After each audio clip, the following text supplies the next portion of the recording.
आज आपण बनवणार आहोत झटपट चकली। त्यासाठी भाजकी चणा डाळ घ्यावी,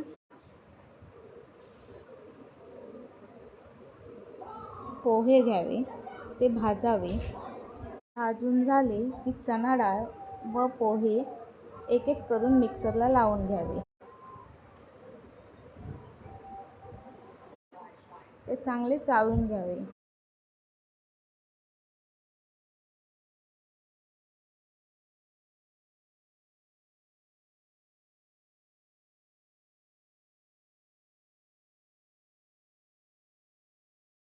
नंतर त्यामध्ये पुढील जिन्नस टाकून घ्यावे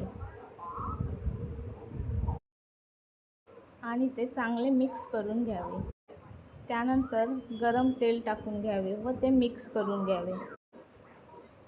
मिक्स करून झाल्यानंतर त्यामध्ये पाणी टाकून चांगले मळून घ्यावे।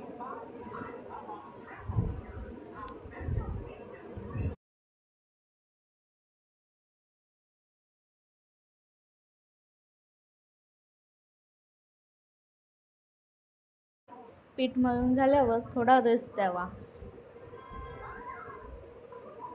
नंतर आपण आपल्या चकल्या पाडून त्या तळून घ्याव्या।